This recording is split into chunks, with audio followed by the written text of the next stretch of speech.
Deixa eu ver aqui, a Andresa, boa tarde, Jonathan, a Rita Carlos, por que o Alabai, pastor da Ásia Central, não é muito conhecido no Brasil? Além do. Tem muitas. Só tem um cara que cria ele no Brasil, não é? Exatamente, além de.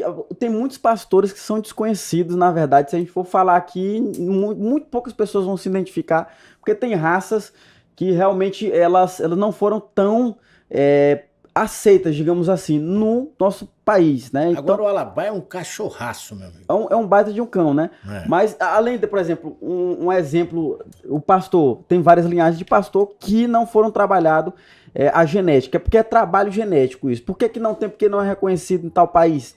Porque lá não aconteceu o trabalho genético. Normalmente, quando acontece o trabalho genético naquele país, ele vai expandir. Você trabalha genético, sempre vai aparecer algum admirador que vai querer fazer aquele investimento também, estudar a genética e trabalhar. E tem raças que não chegou até a gente aqui para poder ser estudado, para poder ser trabalhado isso. E existe raças que é pior do que isso. São raças que estavam previstas em extinção. O piquinês, por exemplo, voltando aqui para o pequeno porte, o piquinês foi uma raça que estava prevista para entrar em extinção. Todo mundo tinha um no Brasil. Na década de 60, 70, todo mundo tinha um piquenês no Todo Brasil. mundo tinha um piquinês. Então, ela explodiu muito nessa época. E aí, consequentemente, pela explosão ter acontecido, aconteceu muitas cruzas com cães que, ao olho da pessoa, era um piquinês porque era pequeno, era um Shih Tzu, um Lhasa.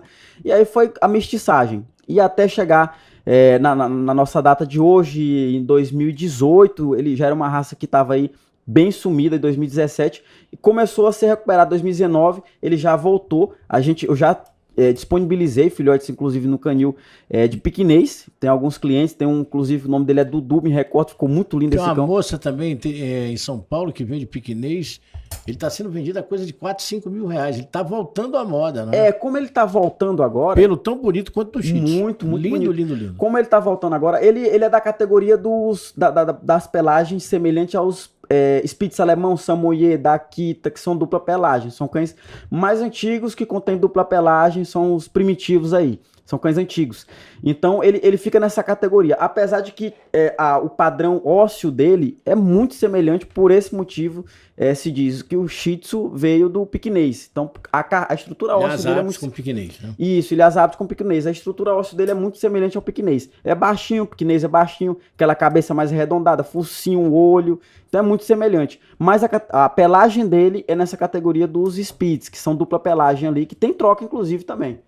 Quantos tipos de Shih Tzu existem hoje? Hoje são duas genéticas que são trabalhadas, né, da raça Shih Tzu. A gente chama a raça, existe a raça, e dentro dessa raça tem as linhagens. O Shih Tzu existe duas, a linhagem europeia e a linhagem americana da raça. E aí existem as outras raças que por exemplo, uma raça que é bem popular e se tem, inclusive, muita gente fala assim, mas eu fui enganado, assim como o Pincher, né, questão de tamanho. Mas o Poodle, ele é muito popular em relação ao tutor falar, eu fui enganado porque eu adquiri um cão, eu pensei que ele ia ficar esse tamanho, e não ficou, porque o Poodle, ele é um cão muito difícil de trabalhar da genética. Quem conhece, quem trabalha com a raça sabe. Então, se adquiriu de um canil referência, mas ele não ficou na proporção de tamanho que você queria, pode ter certeza que o cara fez o maior trabalho que ele poderia fazer no estudo do genético para se proporcionar um cão naquele limite de cernelha, mas acontece do trisavô, bisavô, que pode ter acontecido algum erro ali. Então é um cão que tem muitas linhagens, Poodle microtoy, Poodle toy, Poodle anão, Poodle médio e Poodle gigante. A gente já falou 5 aqui. Então são 5 linhagens. O gigante é aquele canite desse tamanho. Isso, e esse já é difícil. O gigante e o microtoy, lá da ponta a ponta. O gigante é um cão muito difícil de a gente ver, o Poodle gigante. E o microtoy também, que é aquele bem minúsculo. Hoje ele é bem difícil de se ver. Mas em si, hoje, você vê um Poodle puro circulando por aí, é difícil. Muita gente se perdeu até o padrão do Poodle, porque você cruza um Poodle preto, que existe as permissões de cores, que podem ser cruzados, tudo tem regra. Mas um Poodle preto cruzou com um Poodle branco, ele não vai nascer preto e branco. Ele vai nascer uns preto ou um branco. E muita gente liga, é que eu queria um Poodle preto com branco da pelagem lisa.